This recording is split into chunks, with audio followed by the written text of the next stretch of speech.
आगे कथा बढ़ाते हैं। अपनी कथा में प्रवेश करने से पहले मैं बार बार यही कहती हूँ कि जब हम सत्संग में जाते हैं तो हमें सत्संग का मतलब होता है कि ईश्वर का साथ रखना और सच्चे महापुरुषों का साथ रखना, उसी को सत्संग कहते हैं।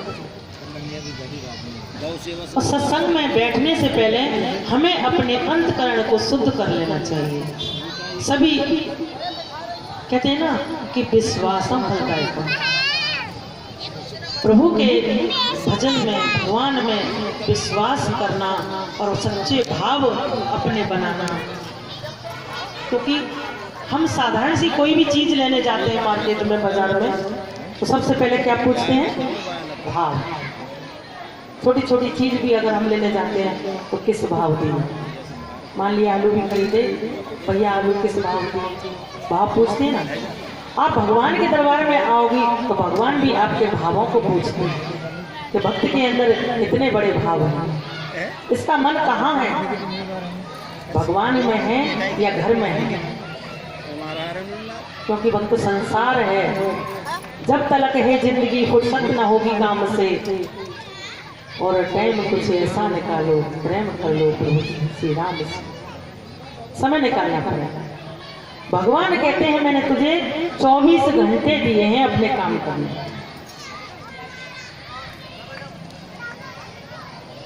और उस दिन आरती भी हमने गाई थी ना, आरती में कहते हैं कि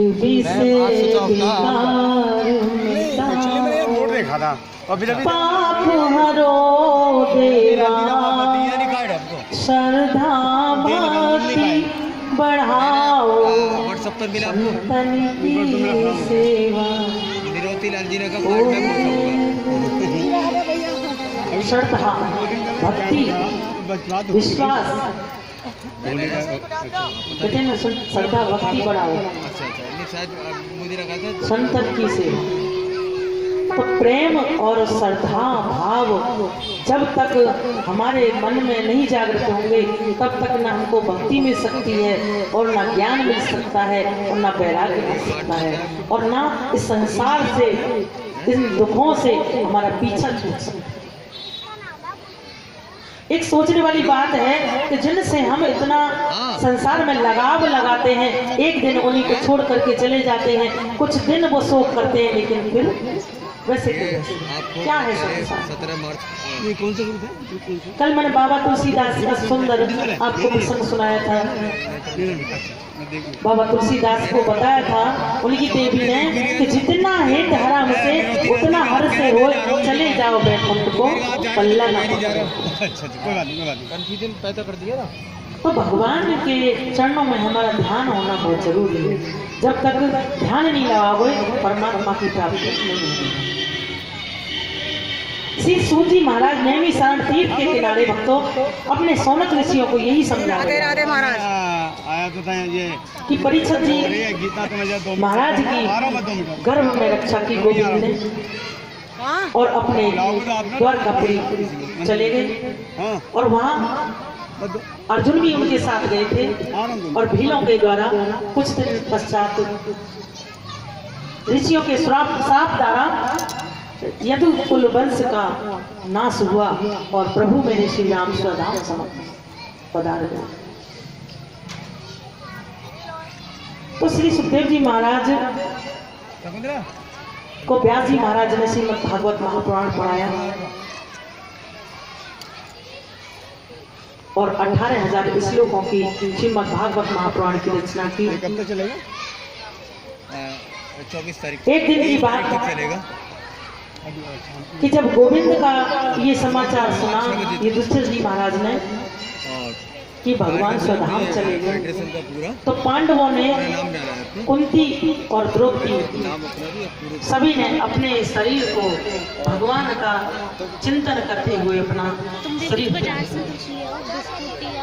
और परीक्षित जी महाराज को अपने राज का अधिकारी बनाते, राजा बन गए राजा परीक्षित। एक दिन की बात कि भक्तों परीक्षित जी महाराज शिकार खेलने जंगल की ओर जाते हैं। जंगल की ओर जाते हैं शिकार खेलने, तो रास्ते में उनको एक बैल और एक गौ माता सामने उनके आई और उनसे रक्षा की भीख मांगने लगी। हे राजन, हमारी रक्षा करो, ये कलयुग जो है हमारे पीछे पड़ा हुआ है, हमारी धर्म की। कलयुग में इस धर्म के 4 पैर होते हैं बैल के, एक सत्य, धर्म, दान और तप।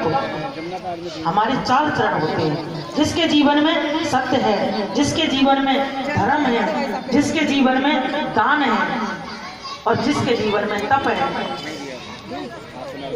समझ लो वो सतयुग में जी रहा है। ये हमारी आप भूल ना जाए, वही सच्चा महान। यादगार तो कलयुग आने पर कलयुग ने ये तीनों चीजें नष्ट कर दी।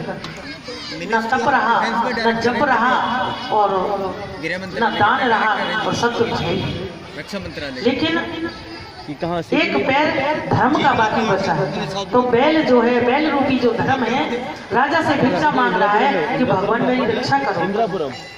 आपके दादाश्री जो थे वो तो धर्म की रक्षा करते थे, आपके होते हुए ये घोर कलयुग हमको सता रहा है। और अपने समाज के तो राजा परीक्षित ने धनुष बाण लिए और कलयुग को मारने के लिए चले। ऑल इंडिया तो कलयुग कहने लगा, वो चंडाल का रूप धारण करके आया था। वो कहने लगा, राजन अब द्वापर जा चुका है और मेरा आगमन हो रहा है।